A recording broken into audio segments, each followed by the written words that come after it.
maintenant l'homme a ses désirs dans son cœur, l'homme maintenant commet les actes pour faire quoi? Pour satisfaire quoi? Le désir. Maintenant le péché produit dans le cœur d'un homme le désir d'une femme. Qu'est-ce que cet homme va faire? Il va s'approcher de cette femme pour coucher avec elle dans le but de satisfaire son désir. Donc le désir se manifeste comme une soif que produit le péché. Amen. Est-ce que vous comprenez? Et puis maintenant, pour satisfaire cette soif, les hommes posent l'acte. Mais maintenant, si vous avez posé l'acte et que vous demandez pardon pour l'acte, c'est inutile. Pourquoi? Il y a une sémence qui produit le fruit. Sans attaquer la sémence, vous voulez attaquer seulement les fruits. C'est inutile. Alors vous allez mener une vie d'hypocrite tous les jours. Parce que ça va produire, ça va produire, ça va produire, jusqu'à ce que vous-même, vous allez commencer à cacher cela. Parce que vous ne pouvez plus supporter de montrer. Amen. Est-ce que vous comprenez? Donc ce qu'il faut résoudre, c'est quoi? Le péché qui se trouve ici. Si on résout le problème du péché ici, en ce moment-là, ce qui est ici peut se résoudre. Mais si on n'a pas résolu le problème du péché ici, c'est inutile. Tous les jours, vous allez passer votre temps à demander pardon seulement. Amen. Maintenant, nous allons voir quelle relation y a-t-il entre le péché et puis le pécheur. Dans le livre de Jean chapitre 8, verset 30 au verset 34. La vérité va vous affranchir. La vérité va vous libérer du péché. Vous allez connaître la vérité pour être libre. Ça veut dire quoi? Cela signifie que pour être libre du péché, il n'a pas besoin de demander pardon, c'est inutile. La vérité est la solution du péché. Celui qui connaît la vérité peut être libre du péché. Mais si un homme n'a pas connu la vérité, il est toujours pécheur devant Dieu. Amen. Est-ce que vous comprenez? Alors quand Jésus a parlé ici, ces hommes ont répliqué en disant, Seigneur, comment parles-tu ici? Nous n'avons jamais été esclaves de personne. Nous sommes les descendants d'Abraham. Comment peux-tu dire qu'on sera libre? Cela signifie quoi? Quoi qu'ils soient esclaves du péché, eux-mêmes ne savent même pas qu'ils sont esclaves du péché. N'est-ce pas? Jésus croit qu'ils sont esclaves.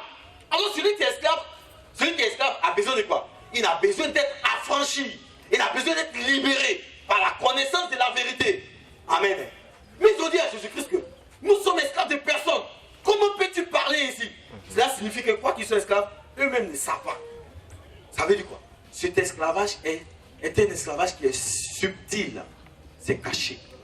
Quoi qu'il est esclave, il ne sent même pas lui-même qu'il est esclave. Amen. Alors Jésus-Christ leur a dit quoi? En vérité, ça veut dire franchement, je vous l'ai dit. Celui qui se livre au péché, il est esclave du péché. Nous allons voir ça. Celui qui se livre au péché. Donc selon Jésus-Christ, se livrer au péché, c'est la même chose que être esclave du péché. Voici maintenant, une personne se livre au péché. Se livrer au péché. Je vais écrire ça ici. Se livrer au péché, selon Jésus, c'est la même chose que être esclave du péché. Amen. Maintenant, je vais poser une question. Celui qui se livre au péché, c'est volontairement ou involontairement? Celui qui se livre au péché. Ça, c'est volontaire. Il se livre, se livrer. N'est-ce pas? Donc, on peut dire ça que c'est de manière volontaire. Amen. Maintenant, celui qui est esclave du péché, qui est son maître? Celui qui est esclave du péché, qui est son maître? Le péché est son maître. Ça veut dire qu'il ne fait pas sa volonté. Il fait la volonté de son maître qui est le péché. Amen. Donc si commet le péché, c'est de manière involontaire. Amen. Aucune personne aime voler. L'homme vole. Aucune personne aime convoiter. Mais les hommes convoitent. Pourquoi? Nous faisons une chose que nous ne voulons pas. Parce que nous sommes esclaves d'une chose qui est subtile, qui est le péché. Amen. Donc Jésus-Christ a montré la relation qu'il y a entre le pécheur et le péché. Quelle relation? La relation d'esclavage. L'homme est esclave du péché. Oui, ce qui est sûr, il y a des gens qui sont plus résistants que d'autres. Il y a d'autres qui résistent. Ils sont esclaves, mais ils résistent un peu. Et puis il y a des autres qui ne résistent pas en même temps. Mais ce qui est sûr, eux tous, ils sont même chose devant Dieu. Il n'y a pas de différence. Quand j'étais encore jeune, on a regardé un film. J'ai oublié comment on prononce ça exactement. Ce qui est sûr, c'était comme ça. Mais ce jeune Punta Kunte, il a dit que Son patron lui a dit qu'il s'appelle Toby à partir d'aujourd'hui. Il dit non, lui ne s'appelle pas Toby, il s'appelle... On dit quoi? Kunta Kinte. Kunta Kinte. Il dit que lui s'appelle Kunta Kinte. Son patron l'a chicoté. Fia, tu t'appelles Toby. Il dit non, Kunta Kinte. Fia, Toby. Non, Kunta Kinte. À la fin, vous savez, il s'appelait comment? Toby. Il a résisté pourquoi? Pour ne rien. Son maître l'a vaincu. Mais il est plus résistant que les autres. Les autres ils ont dit que non, il faut t'appeler Toby, ça fait rien. Il dit non, Kunta Kinte. Fia. À la fin, il s'appelait Toby. Puis il y a certains qui sont plus résistants que d'autres. Mais devant Dieu, tout le monde est même chose. Esclave du péché. Il n'y a aucune personne qui aime commettre le péché. Mais tous les hommes commettent le péché. Pourquoi? L'homme esclave. C'est pourquoi dans toutes les religions, quand les gens commencent à prier, les gens commencent par une chose. Par quoi? Vous-même, quand vous priez, vous commencez par quoi? Vous demandez pardon pour vos péchés. Ça veut dire quoi? Vous-même, vous êtes conscient que vous avez fait des choses que vous n'aimez pas. Amen. Est-ce que vous comprenez? Donc il y a une différence. Le péché et les fruits du péché. Le péché est une chose qui se trouve dans notre cœur et nous incline au mal contre notre volonté que nous ne voulons pas. Il n'y a aucune personne qui commet le péché volontairement. Ça n'existe pas. Ça n'existe pas devant Jésus-Christ. Ça n'existe pas. L'homme commet le péché involontairement. Amen. Lui, en faisant, il peut penser qu'il le fait volontairement. Celui qui va voler chez quelqu'un, il pense qu'il le fait volontairement. Quand il est sur le toit, il pense que ça c'est sa volonté. Quand il descend dans la maison, il pense que c'est sa volonté. Quand on l'attrape, il se pose une question. Qui m'a envoyé là-bas? Qui m'a dit ça? Ça vous est jamais arrivé? Pourquoi? Qui m'a poussé même? Ça veut dire quoi? Ce jour-là, il s'est rendu compte qu'il a fait ce qu'il ne veut pas faire. N'est-ce pas? Puis en faisant au départ, il a pensé que ça c'était lui-même. Mais quand on l'a attrapé, il s'est rendu compte que ce n'était pas lui. Donc maintenant il cherche. C'est qui l'a poussé là-bas? C'est la même chose. Amen. Donc Jésus nous a montré que l'homme est esclave du péché et cet esclavage est subtil, est caché. Quoi qu'il est esclave, il ne sait même pas qu'il est esclave du péché. Amen. Est-ce que vous comprenez? Donc il y a cette différence. Si vous ne comprenez pas cette différence, vous allez passer votre temps à vouloir résoudre les fruits du péché, les symptômes. Mais tous les jours, vous allez recommencer, c'est la même chose. Rien ne va changer dans votre vie. Depuis 15 ans, 20 ans, vous êtes chrétien, c'est la même chose. C'est toujours le même péché là que vous demandez pardon. 10 commandements, il n'y en a pas beaucoup, il y a 10 seulement. Qui va dire qu'il a fait un, puis il n'a pas refait l'autre? Il n'a pas refait encore la même chose, une autre fois. Il y en a 10 seulement. Même s'il a fait un chaque 10 ans, ou bien un chaque année, c'est qui est sûr, un jour ça va revenir sur la même chose encore. Pourquoi? L'homme est esclave du péché. Amen. Est-ce que vous comprenez? Donc maintenant, nous devons savoir qu'est-ce que c'est que le péché dont nous sommes esclaves. Donc la Bible nous a dit que le péché est entré dans le monde à travers un seul homme. Ce seul homme est qui? Adam. Donc pour savoir qu'est-ce qui se trouve dans notre cœur, qui est le péché, nous devons connaître ce qui est entré en Adam. Si nous connaissons ce qui est entré en Adam, nous pouvons savoir ce que c'est que le péché. Puisque la Bible nous a dit que nous sommes devenus pécheurs à cause d'Adam qui a importé le péché dans le monde. Une chose est entrée en lui, et puis nous sommes tous devenus pécheurs. Donc pour connaître le péché, nous devons remonter à la vie d'Adam pour savoir qu'est-ce qui s'est passé, qu'est-ce qui est entré en lui. Si nous savons ce qui est entré en Adam, nous pouvons connaître ce qui se trouve dans notre cœur, n'est-ce pas? Donc nous avons lu le livre de Genèse, chapitre 3, verset 1 au verset 6. La Bible nous a dit que Dieu a dit à l'homme à l'époque, tu peux manger de tous les fruits des arbres du jardin, mais tu ne mangeras pas le fruit de l'arbre de la connaissance du bien et du mal. Car le jour où tu en mangeras, tu mourras. Amen. Alors, un jour le serpent vient rencontrer la femme de l'homme, et le serpent lui dit, Dieu vous a-t-il dit de ne pas manger tous les fruits des arbres du jardin? La femme répond que non, Dieu ne nous a pas dit ça. Mais Dieu nous a dit de ne pas manger le fruit de l'arbre qui est au milieu du jardin, de peur que nous ne mourions. Alors le serpent dit à la femme, vous ne mourrez point. Mais Dieu lui-même sait que le jour où vous en mangerez, vous serez comme des dieux connaissant le bien et le mal. Et la Bible dit qu'après cette conversation qu'il a eue entre le diable et la femme a regardé le fruit de l'arbre. Elle a vu que le fruit était bon à manger, agréable à la vue et qu'il était précieux pour ouvrir l'intelligence. Elle a pris le fruit et elle a mangé. Amen. C'est dit, on peut diviser la vie, on peut diviser cette cette histoire en 3 parties. En 3 parties.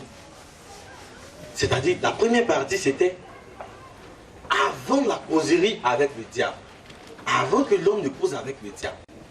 En ce moment-là, l'homme était saint, l'homme était pur, et puis il était parfait. Comme qui? Comme Dieu lui-même. Il a été créé à l'image de Dieu. Et puis un jour, il y a eu cette causerie entre lui et le diable. Je ne schématise pas, c'est zigzag.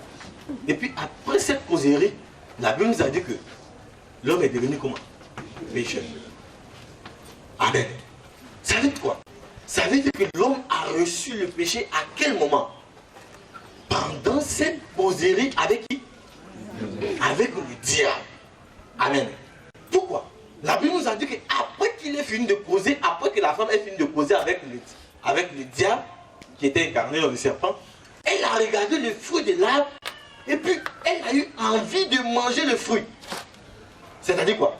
Elle a senti le désir de manger le fruit. Lorsque nous avons lu Romains chapitre 7, verset 8, la Bible nous a dit quoi? Le péché produit quoi? Le péché produit toutes sortes de convoitises. Toutes sortes de convoitises. Je vois que vous suivez bien. Non, non. Les gens de Yopougon ne sont pas comme les gens de Cocody. Ils suivent très bien. Ça c'est bien. N'est-ce pas? Acclamez un peu pour vous. Amen. Amen. Donc la Bible nous a dit que le péché produit toutes sortes de convoitises. Ça veut dire toutes sortes de désirs. N'est-ce pas? Toutes sortes de désirs.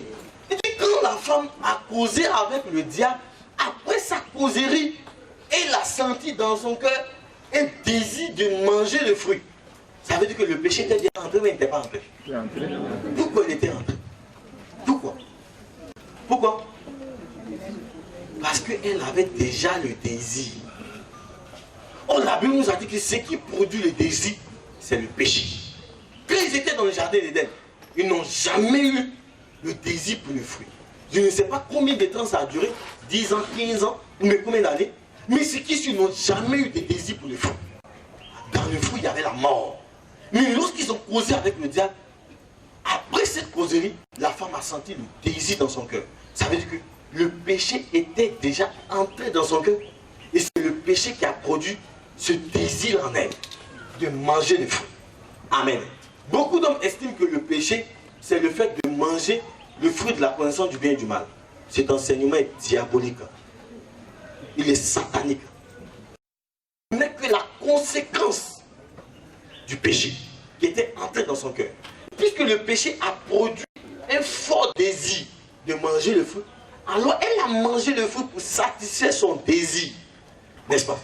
Donc manger le fruit n'est que la conséquence. Amen. Donc, qu'est-ce qui était entré dans son cœur pendant cette causerie? Qu'est-ce qui est entré dans son cœur? Le péché. Qu'est-ce qui c'est que le péché qui est entré dans son cœur? Le désir de... Non. Le désir était produit par le péché. Le péché lui-même, c'est quoi qui est entré dans son cœur? Monsieur Kofi. C'est le Satan qui lui a parlé et la parole est rentrée en lui et ça produit maintenant le désir. C'est-à-dire, d'abord, je suis d'accord, monsieur Kofi, elle a écouté la parole de Satan. Elle a accepté cette parole. Et puis cette parole a changé sa manière de voir le fruit. Au départ, elle croyait que dans ce fruit, il y avait quoi? Il y avait la mort. Mais un jour qu'elle a causé avec Satan, elle a vu que dans ce fruit, il y a la vie. C'est comme par exemple, vous êtes... Et pas des garçons. J'aime beaucoup taquiner les garçons parce qu'on ne taquine pas trop les femmes, comme c'est les femmes.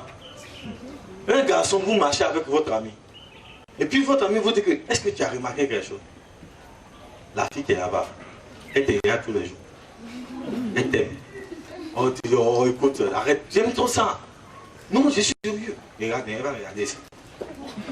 Effectivement, elle regarde et puis elle sourit. Depuis ce moment-là, la parole de votre ami entre dans votre cœur. Si vous passez dans sa porte, vous allez vous parfumer d'abord. C'est ça. Parfum que vous mettez n'est que la conséquence de la parole de votre ami. N'est-ce pas? Vous avez accepté sa parole. Depuis ce moment, vous voulez causer elle. Si elle ne plaît pas, on ne mange pas aujourd'hui là. Tout ce qui sort, ce n'est que la conséquence de cette parole qui est dans votre cœur. Tu as préparé quoi aujourd'hui? J'espère qu'il y a un peu à manger. Vous voulez établir une causerie. Tout ce que vous faites autour n'est que la conséquence de ce que vous avez accepté dans votre cœur. C'est ça ou bien c'est pas ça? Ah, les garçons savent que c'est ça. On se connaît, n'est-ce pas? Amen. Est-ce que vous comprenez? Donc la femme a d'abord accepté quoi? Elle a accepté la pensée de Satan. Satan voulait lui donner sa pensée. Lorsqu'il a causé avec elle, il a inculqué sa pensée. Quand sa pensée est entrée dans la femme pensait même chose comme qui? Comme Satan. Et puis cette pensée a produit dans son cœur l'envie de manger le fruit. Et puis elle est partie manger le fruit. Entre la pensée de Satan qui est entrée dans son cœur et puis manger le fruit, qu'est-ce que c'est que le péché? Oui, c'est quel nom? Votre nom? C'est l'athée. L'athée, monsieur l'athée. Oui, c'est quoi? C'est la pensée. La pensée qui est entrée dans son cœur. La pensée de Satan. C'est quoi? Le péché, c'est la pensée de Satan qui se trouve dans le cœur de tous les hommes. Depuis que cette pensée est entrée dans le cœur de l'homme, cette pensée a coulé dans le cœur d'Adam, pardon. Cette pensée a coulé sur tous les hommes. Depuis ce moment, tout le monde est devenu comment? Péché. Amen. Est-ce que vous comprenez? Donc le péché, c'est quoi? La pensée de Satan que l'homme a dans son cœur. Amen. Est-ce que vous comprenez? Mentir, voler, convoiter, désirer n'est que le produit de cette pensée qui se trouve dans le cœur de l'homme. Amen. Et nous allons voir comment cette pensée se manifeste dans le livre de Jean, chapitre 13, verset 2. À partir du verset 2. C'est-à-dire, on peut diviser la vie de Judas en deux parties. Une partie invisible, que personne n'a vue, seulement Dieu seul l'a vue, et puis une partie qui est comment? Visible, que tout le monde a vu. Dans cette partie visible, nous voyons que Judas fait quoi? Judas fait quoi? Judas livre qui? Jésus. Judas livre Jésus. Dans cette partie, qui est coupable? Judas est coupable. Pourquoi? Il a livré Jésus. Et Judas lui-même, il a pensé qu'il était coupable et il a livré Jésus. Alors, parce qu'il était coupable, qu'est-ce qu'il a fait? Il s'est suicidé. N'est-ce pas? Mais la Bible nous a montré un côté invisible que personne n'a vu. Dieu lui seul a vu ce côté et puis Dieu a révélé ça dans sa parole. La Bible nous a dit que c'était pendant le souper, pendant qu'ils étaient en train de manger, quelque chose s'est passé. Qu'est-ce qui s'est passé? Le diable a inspiré le cœur de Judas. Ça veut dire quoi? Le diable a mis une chose dans le cœur de Judas. Quelle est cette chose? Le dessein de livrer Jésus. Ça veut dire quoi? Le diable a mis dans son cœur la pensée de livrer Jésus. Quand cette pensée est entrée dans son cœur, Judas pensait comme qui? Satan. Et il a livré Jésus-Christ. Amen. Quand vous allez acheter Placali, il y a beaucoup de Placali. Vous allez acheter Placali, la femme pour vous servir le Placali, elle prend écumoire.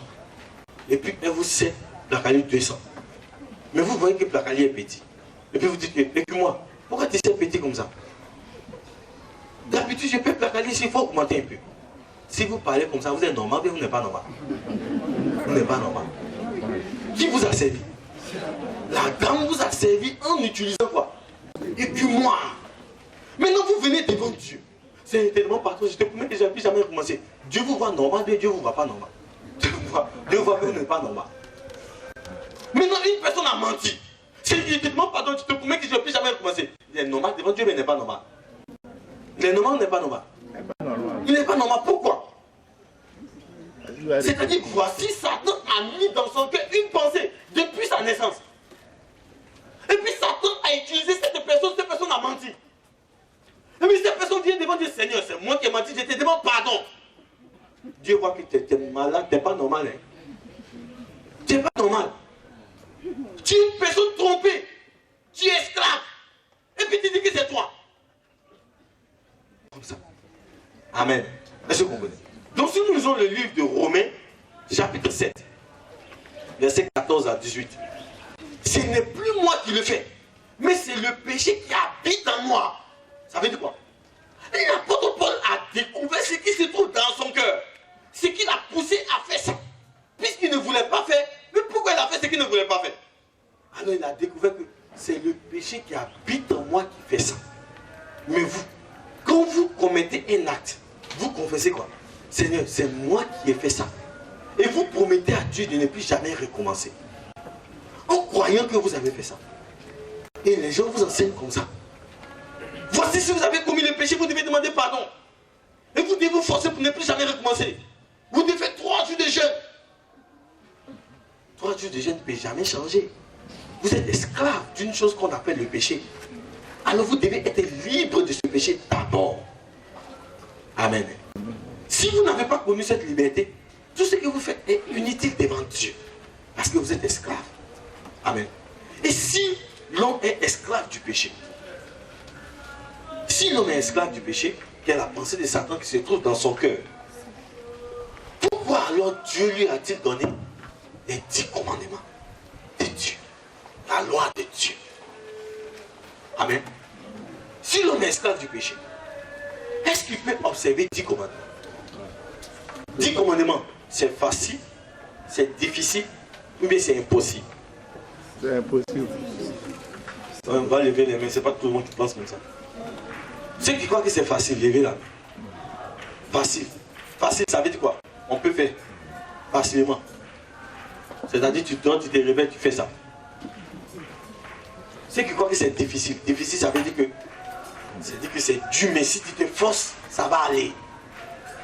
Levez la main. Maintenant, ceux qui croient qu'on ne peut jamais faire ça, c'est impossible. Mais si tu te forces, ça n'a jamais changé. Tu vois que, avec ces mains, le pauvre un peu comme dit, c'est pas différent. Il y a tous les gens au milieu. Ce n'est pas facile, ce n'est pas difficile, ce n'est pas impossible aussi. Ce que je n'ai jamais compris les cas, c'est que ce n'est pas dans la Bible. Je cherche l'histoire, mais je ne trouve pas. Maintenant, pour vous, là, c'est comment? Difficile ou facile ou impossible ou bien impossible ou facile ou difficile? C'est vraiment...